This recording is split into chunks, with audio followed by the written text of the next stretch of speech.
बड़ा सोचो, जल्दी सोचो और आगे का सोचो, क्योंकि विचार पर किसी को भी अधिकार नहीं है। ऐसे कहा है धीरूभाई अंबानी का। उन्होंने एक साधारण परिवार से दुनिया में सबसे अमीर इंसान एक होने का संघर्ष पर रास्ते तय किया। बहुत कम लोग जानते हैं कि धीरूभाई का वास्तविक नाम धीरजलाल हरिचंद अंबानी है। धीरूभाई का जन्म 28 दिसंबर 1932 को गुजरात का चौवट गांव में हुआ था। हाई स्कूल में उन्होंने पढ़ाई छोड़ दिया और उसके बाद पकौड़ा बेचना शुरू कर दिया। दोस्तों, धीरूभाई का मानना था कि पैसे से पढ़ाई का कोई संबंध नहीं है, क्योंकि ये जरूरी नहीं कि दुनिया में पढ़ाई लिखाई इंसान पैसे कमा सकते हैं।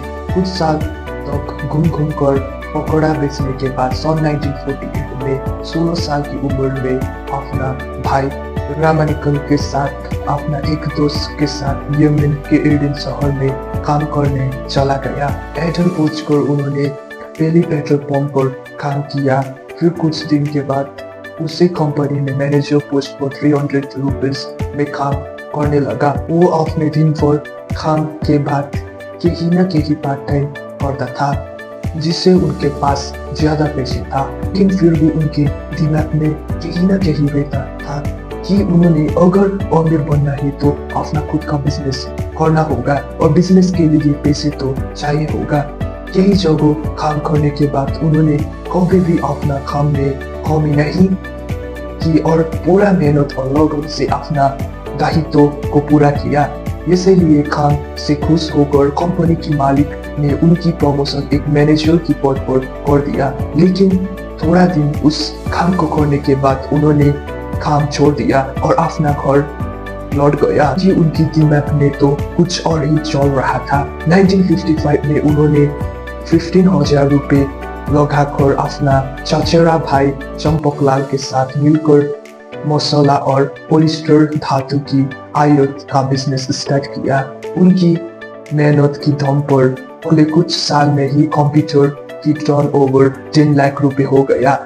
उस समय पॉलिस्टर से बना हुआ कपड़ा भारत में नया था और ये सिल्क के मुकाबले लोग द्वारा ज्यादा पसंद की जाने लगा, क्योंकि ये सस्ता और टिकाऊ था और इसी में चमक होने के कारण पुराना होने के बाद भी नया जैसे दिखता था और लोग द्वारा पसंद की जाने लगा और जल्दी ही उनकी मुनाफे कई गुना बढ़ गया। कुछ वर्षों के बाद धीरूभाई अंबानी और चंपकलाल के साथ संबंध बिखरने लगा, क्योंकि दोनों की स्वभाव और व्यवहार की तरीका बिल्कुल अलग था।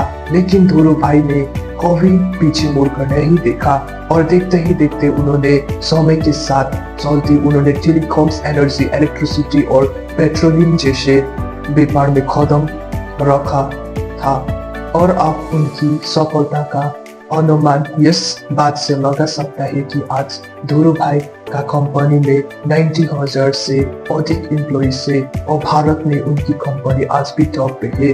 दोस्तों, अगर समय की मांग की अनुरोध आपने आपको पार लिया तो कुछ भी असंभव नहीं रह जाता है। 6 जुलाई 2002 को धीरूभाई अंबानी ने दुनिया से अलविदा ली, लेकिन उनकी स्वभाव और विनम्र की वजह से आज भी लोग के दिल में आज भी जिंदा है।